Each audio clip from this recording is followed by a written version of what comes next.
Assalamualaikum warahmatullahi wabarakatuh. Teman-teman, kembali lagi di channel YouTube saya, Khairun Imam. Gimana nih kabar kalian? Semoga kita semua selalu diberi kesehatan, kemudahan, dan juga limpahan rezeki dari Yang Maha Kuasa, teman-teman ya. Nah, di video kali ini kita akan menyaksikan beberapa tayangan yang sangat menarik dan juga sangat-sangat mengejutkan.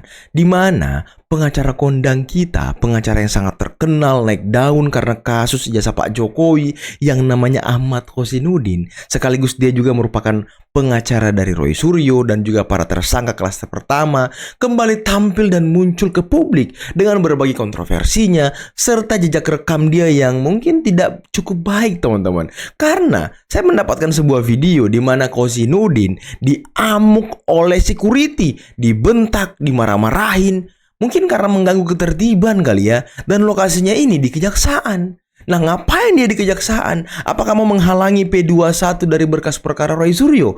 Nanti kita simak videonya. Karena selain itu, saya juga punya tayangan di mana Yusuf Kala atau mantan wakil presiden 2 periode sedang melaksanakan rapat dengan Said Didu, dengan Gatot Nurmantio. Kira-kira apa yang mereka bahas ya? Dan kira-kira tujuannya apa? Dan video ini kira-kira kapan, teman-teman? Ini yang perlu dijawab nih. Karena kan Pak JK pernah mengatakan bahwa akan ada chaos di Juni sampai Agustus. Nah, terakhir kita akan menyaksikan sebuah tayangan di mana pendukung Roy Suryo, emak-emak ompong ini dan juga orang-orang tua yang kurang kerjaan ternyata menggeruduk DPR RI untuk mendesak DPR agar segera menuntaskan kasus ijazah Pak Jokowi. Waduh, kira-kira masanya banyak gak ya? Nanti kita simak. Tapi sebelum kita mulai, jangan lupa like, subscribe, dan share. Dan tanpa perlu berlama-lama lagi, mari kita mulai videonya berikut ini. Lagi-lagi ini karena kinerja aparat kita tidak punya sifat melayani dan mengayomi. Yang muncul ketika berhadapan dengan rakyat itu selalu menunjukkan ini kewenangan saya, ini hak saya. Anda harus demikian, Anda harus demikian. Pak, saya advokat. Dia bapak advokat. Iya, saya juga punya hak publik. Saya sudah kirim surat. Dibentak-bentak ya kan. Dia atur Pak. Nggak mau Pak. Mengambil kamera ini. Ambil kamera. Nggak bisa. Saya sudah kirim surat ini. Saya menunggu izin dong, nggak boleh mereka gitu. Izin dulu, Izin dulu makanya Khozinuddin. Rakyat datang ke sini mau bantu apapun. Nak semprot security ya kan? Anda tidak mengizinkan, sama saja tidak boleh. Usir aja Pak, usir. Ini lembaga yang dibayar oleh Anda yang dibahas oleh pengacara. Jangan begitu, Anda ngomong-ngomong saya. Ribut ya kan, ribut ya kan? Aku seperti ini ya Pak. Oh, dibayar sama kita. Kinerja penegakan hukum seperti ini. Saya ini bantu kinerja penegakan hukum di Kejaksaan Agung. Asik. Wih, demo dia loh. Demo mereka loh. Waduh, menggeruduk DPR, teman-teman. Pasukan emak-emak pendukung Roy Suryo. Ngeri kali. Bawa spanduk ya kan. Waduh, kira-kira saya tanya sama kalian yang nonton video ini ya. Kalau jumlahnya begini, bisa nggak mereka melakukan people power seperti yang selalu mereka desas-desuskan, yang selalu mereka dengung-dengungkan? Katanya akan ada chaos, kita mau people power, rakyat akan turun ke jalan, aktivis mahasiswa semua bergabung. Tapi kok yang datang cuma segini? Masih lebih banyak pengunjung rumah Pak Jokowi ya kan? Aduh, udahlah, pulang. Pulang sana, urus suami, urus istri, urus cucu. Pulang aja sana. Kasihan banget orang-orang ini loh. Waduh. Insya Allah saya, Apa tuh? Pak Roy, Apa Bu Kurnia, Pak Rustam, insya Allah masih tetap berjuang untuk membuktikan ijazah Joko Widodo itu palsu. Belum ada pembuktian sampai saat ini ijazah Joko Widodo asli. Waduh. Awas Pak Tua, awas. Nanti urat leher itu putus Pak Tua. Ingat umur. Jangan terlampau semangat gitu ya kan. Tapi dari tayangan ini ada yang aneh, teman-teman. Tahu nggak kalian apa yang aneh dari tayangan ini? Hah? Mereka ini kan wajib lapor setiap hari Kamis. Tapi kok Refli Harun dan juga Tifa nggak muncul? Hah? Kenapa ini? Dan mungkin kalian sadar atau tidak ya, selama isu mengenai dugaan perselingkuhan di antara gerombolan pembenci Pak Jokowi ini mencuat, Refli Harun sudah jarang muncul ke publik loh. Sudah jarang muncul ke publik. Makanya sekarang kalau kita lihat, yang sering muncul itu malah Khozinuddin, ya kan? sama yang satu itu siapa? Abdul Ghafur. Itu yang sering muncul tuh. Nah, Refli Harun makin kesini makin tenggelam gitu ya kan. Apakah dia tiarap dulu teman-teman? Waduh, 4 tahun belum bisa dibuktikan. Berarti 4 tahun inilah kita bisa nyatakan ijazah Joko Widodo palsu. Allahu Akbar. Assalamualaikum warahmatullahi wabarakatuh. Waalaikumsalam. Negara kan untuk hidup harus ada biaya. Saya kira begini. Turun. Kenapa turun? Negara ini harus kerjasama antara pemerintah dengan pengusaha. Pemerintah menjamin pengadaan, bikin jalan, bikin problem, bikin airport, bikin keamanan, bikin tentara, macam-macam. Waduh, bentar teman-teman. Pak JK sedang memaparkan tentang geopolitik, ya kan? Tentang apapun itulah geopolitik. Di situ ada Gatot Nurmantio dan juga Said Didu. Kira-kira bahas apa ya mereka ya? Kalian ingat nggak kelompok dari Gatot Nurmantio yang kemarin dihadiri oleh Tamsil Lindrung? Itu kan sempat membahas mengenai penggulingan, mengenai menyerang presiden, menyerang wakil presiden. Apakah ada hubungannya dengan ini? Dan tadi ada Said Didu dengan gerakan GMKR-nya bersama dengan para purnawirawan. Yang di situ ada Sunarko, waduh, yang juga selalu menyuarakan untuk memakzulkan presiden dan juga wakil presiden. Waduh, dan terakhir ada Pak JK yang menjadi pemateri, yang kemarin mengatakan bahwa akan ada chaos Juni sampai Agustus. Waduh. Apakah ada korelasinya teman-teman? Hah? Dia malah Guys, ini video kapan menurut kalian? Nah iya, ini Kok semakin hari semakin terang gitu ya? Dan kita tahu yang membuat videonya itu sendiri pun bukan orang lain, tapi Didu. mereka-mereka sendiri. Said Didu. Nah, kok jadi sinkron? Orang berdua ini yang biasanya kita tahu mereka banyak tanda kutip ke Pak Jokowi, kok tiba-tiba dengan Pak JK gitu. Pak JK sedang memberikan presentasi pula itu. Betul. Membahas geopolitik. Betul. Coba kalian komentar guys. UGM ternyata tidak punya standar melegalisir sebuah dokumen. Masih ke Dan UGM Bu orang Rasya ini tadi ya kan? tidak bisa menjawab apakah harus orangnya sendiri yang datang, apakah harus membawa dokumen aslinya, apakah capnya harus warna merah atau capnya harus warna apa. Dan waktu saya tanya, oh itu keputusan fakultas. Oke, berarti boleh dong fakultas sastra capnya warna pink. Fakultas geografi itu geografi Sewajarnya aja kali. capnya warna hijau. Gimana menurut Pak Jarod? Sewajarnya. Masuk akal Kalau nggak? saya bilang tadi jawaban Humas itu saya Apa tuh, katakan apa tuh, tanya apa tuh? apakah udah Bapak Humas sudah tahu ini berkas ini? Apa dibilang Humasnya coba? Jawabannya nggak tahu. Masa Ya nggak iya. tahu dia? Ya iyalah, Tapi nggak tahu. sebetulnya kalau saya lihat, saya pantau ini suratnya ini semua jelas ini bukan produksi dari UGM. Iya. Kenapa langsung UGM langsung dilibatkan di sini sama Joko Widodo? Pada saat dia itu mendaftarkan itu dibuat di Pramuka, dicetak di Pramuka. lagi ya kan? Dia menyiapkan pakai UGM. Waduh. Tadi dibilang humasnya nggak tahu mengenai berkas itu. Ya iyalah, humasnya itu tahun berapa dia jadi humas? Tahun berapa beliau menjabat di humas? Kalau Anda mau tahu mengenai berkas itu, datang ke Fakultas Kehutanan. Karena itu disahkan di Fakultas Kehutanan. Ini orang-orang ini katanya pintar tapi isi kepalanya sepertinya nggak ada gitu ya kan? Aduh, katanya dibuat di Pasar Pramuka. Tahun berapa dibuatnya? 2012, 2012. Kok bisa 2004 udah dipakai untuk maju sebagai wali kota Solo? Gimana tuh logikanya? Ha? Yang masuk akal aja lah kalau ngomong. Nah, ternyata lolos dia jadi gubernur, lolos jadi presiden. Nah, akhirnya apa? Oh, waktu itu dia nggak berpikir bakal jadi presiden ya? Iya, enggak. Langsung lah ditelepon lah mungkin si Pratino sini dulu Pratino. mungkin ya kan, Aku pakai nama mungkin ya UGM kan. nih. Tolong amankan, nanti kau bikin jadi menteri kau. Pokoknya hebatlah kau. Ternyata betul berhasil. Sampai hari ini masih menjabat menteri sampai lagi. sekarang kamu Pratino harus bertanggung jawab ini mengatakan ini keluaran UGM. Sementara saya udah investigasi, ini buatan Pramuka.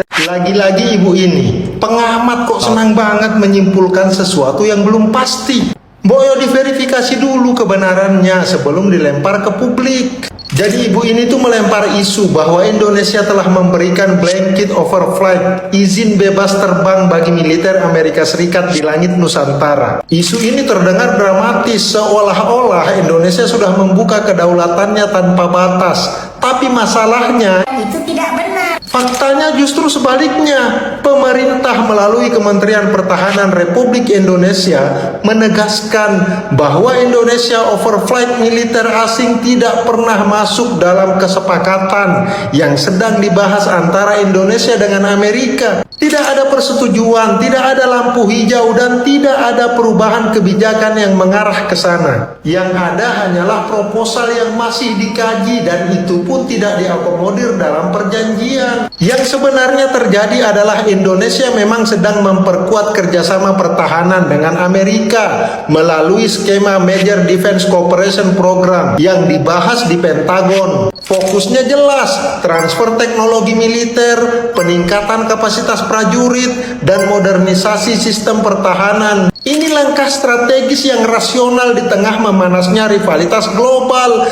termasuk antara Amerika Serikat dan China di kawasan Indo-Pasifik. Nah, dalam proses itu memang muncul wacana akses militer, termasuk kemungkinan overflight. Tapi disinilah letak ketegasan Indonesia. Pemerintah tidak menolak kerjasama, tapi juga tidak membuka ruang bagi akses yang menyentuh kedaulatan Indonesia. Wah, tapi sebelum kita lanjut, saya mau tanya sama kalian yang masih nonton sampai di menit sekarang ini ya kan. Apa yang terbesit di kepala kalian setelah mendengarkan atau melihat wajah Koni? Coba kalian komen di bawah ya. Apa yang terbesit di kepala kalian? Ya, di otak dan pikiran kalian. Kalian komen di bawah.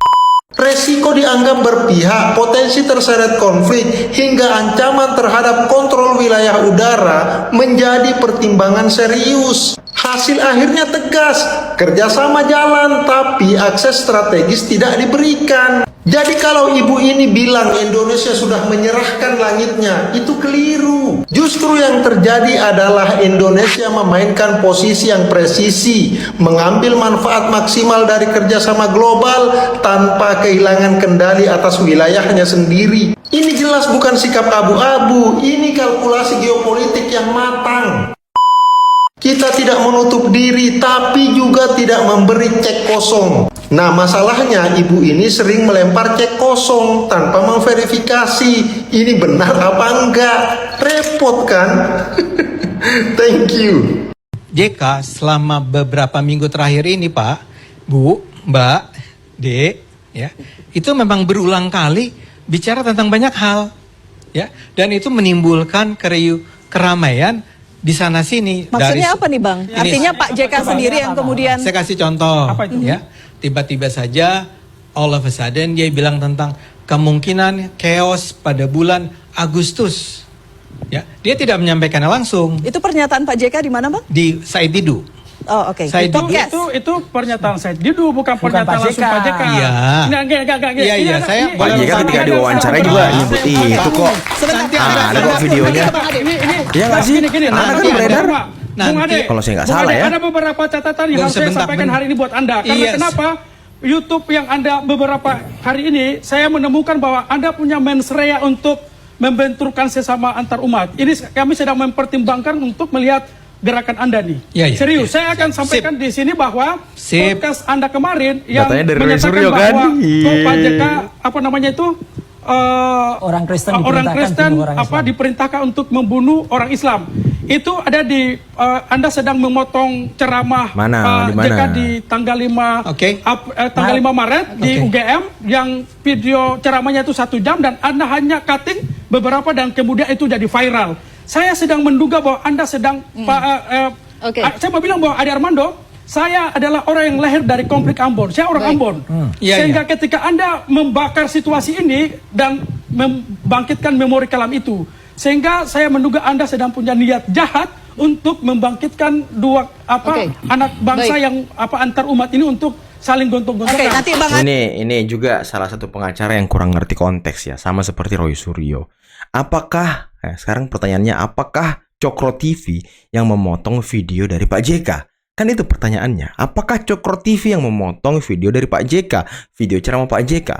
Kalau itu pertanyaannya, jawabannya tentu bukan. Bukan Cokro yang memotong. Cokro itu hanya ngambil video dari media sosial yang sudah ramai, yang sudah viral. Bukan Cokro yang memviralkan. Aduh. Orang-orang ini kok nggak bisa mikir gitu ya kan. Padahal Roy Suryo ini kan katanya ahli telematika. Tapi kok dia nggak paham gitu. Siapa yang mengupload duluan, siapa yang memviralkan. Dia nggak paham konstruksi yang seperti itu, teman-teman. Jadi apakah masih pantas Roy Suryo disebut ahli? Saya pikir enggak banget, enggak sama sekali. Dia akan merespon itu, tapi tadi merespon tadi disampaikan bagaimana Pak JK. Mbak Vira, kalau ini saya respon dulu. Kalau ini saya harus jawab ya. Saya akan kasih kesempatan. Ini tuduhan yang luar biasa tolol. Saya sudah. Anda bilang saya tolong, tapi ingat ketika Anda sedang mau bermain di isu yang paling sentimen soal agama, itu berbahaya. Dampak konflik agung itu kami yang rasakan. Baik, kita balik lagi. Anda tuduh di situ bahwa Pak JK menyampaikan narasi soal ajaran kekristenan, bahwa orang Kristen udah salah omongan kau tuh, salah.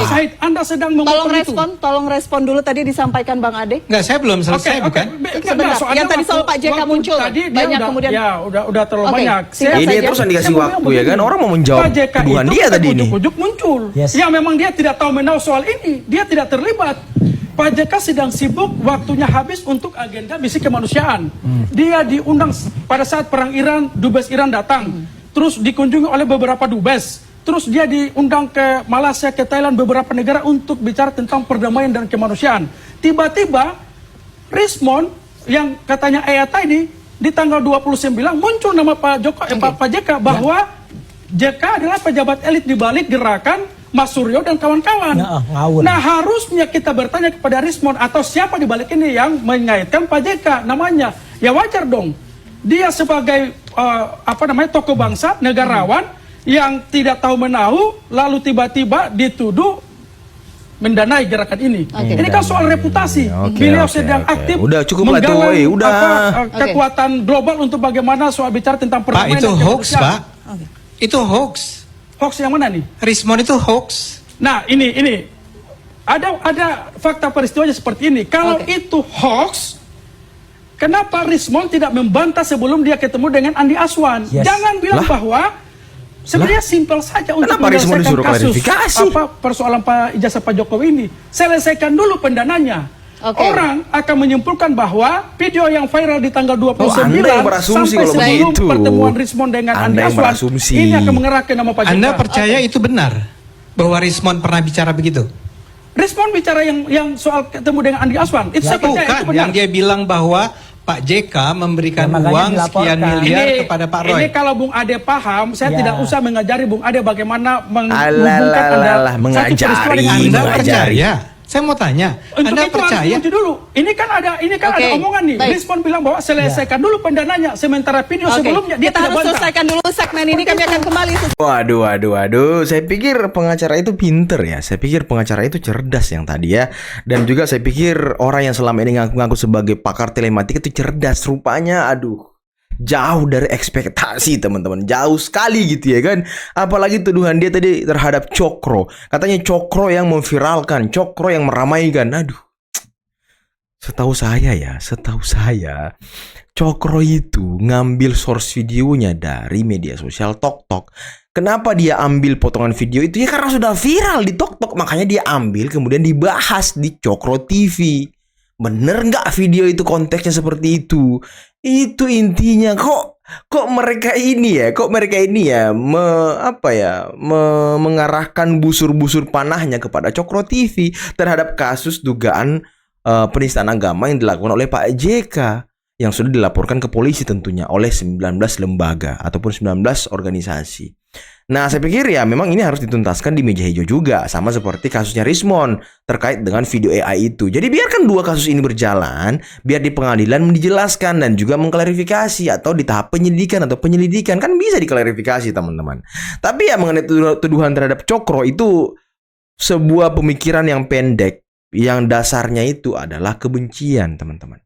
Udah itu aja kesimpulannya. Jadi aneh kalau selama ini kita dengar Roy Suryo mengatakan Coro, itu yang memviralkan, Coro itu yang mengangkat videonya. Waduh, inilah ya tendensius mereka itu semakin kelihatan, teman-teman. Dia nggak ngecek di media sosial, tok-tok.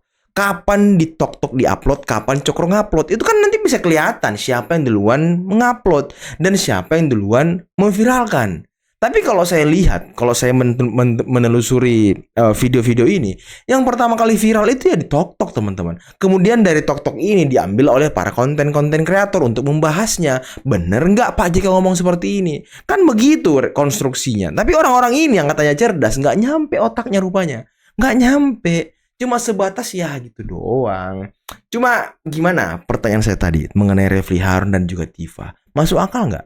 Selama kasus dugaan adanya hubungan gelap di antara gerombolan pembenci Pak Jokowi, ya Refly Harun ini semakin jarang kelihatan ke publik, semakin jarang kelihatan membersamai para klien-kliennya ini.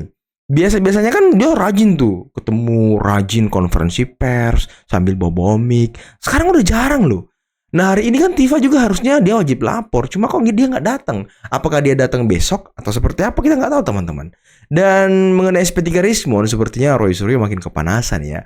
Roy Suryo semakin kepanasan, Roy Suryo semakin terdesak karena konon kabarnya Rismon akan membongkar semua-muanya ini di meja hijau di pengadilan ketika berkas kasus ijazah Pak Jokowi sudah P21.